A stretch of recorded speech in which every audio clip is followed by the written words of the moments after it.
தந்தை மகன் தூயாவின் பெயராலே ஆமேன்.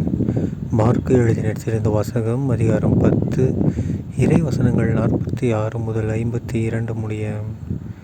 அக்காலத்தில் இயேசுவும் அவருடைய சீடரும் எரிகோவுக்கு வந்தனர். அவர்களும் திரளான மக்கள் கூட்டமும் எரிகோவை விட்டு வெளியே சென்றபோது திமேயுவின் மகன் பர்த்திமேயு வழியோரம் அமர்ந்திருந்தார். பார்வையற்ற அவர் பிச்சை எடுத்து கொண்டிருந்தார். நாசரேத்து இயேசுதாம் போகிறார் என்று அவர் கேள்விப்பட்டு, இயேசுவே, தாவீதின் மகனே, எனக்கு இரங்கும் என்று கத்தத் தொடங்கினார். பேசாதிருக்குமாறு பலர் அவரை அதட்டினர்.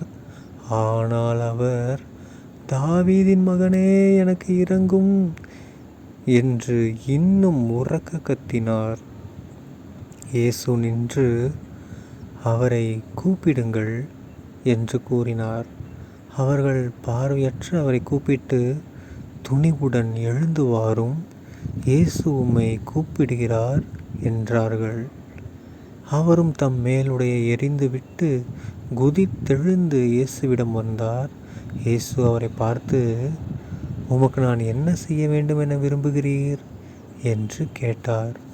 பார்வையற்றவர் அவரிடம், ரபூனி, நான் மீண்டும் பார்வை பெற வேண்டும் என்றார். இயேசு அவரிடம், நீர் போகலாம், உமது நம்பிக்கை உம்மை நலமாக்கிற்று என்றார்.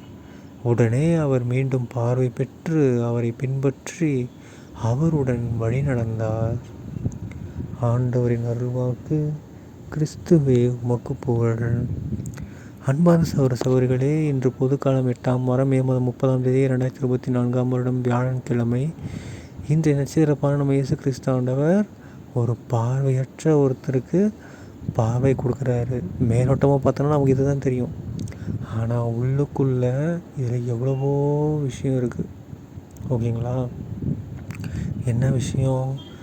ஒரு கண்ணு தெரியாதவர் கூட ஏசப்பா அந்த வழியாக போகிறாரு, அவரை பற்றி கேள்விப்பட்டதில் வச்சு நம்பி வேண்டி கேட்டு குணமடைகிறார். ஆனால் நமக்கெல்லாம் எல்லாமே இருக்குது. கண் இருக்குது, காது, மூக்கு, வாய் எல்லாம் ஒழுங்காக இருக்குது.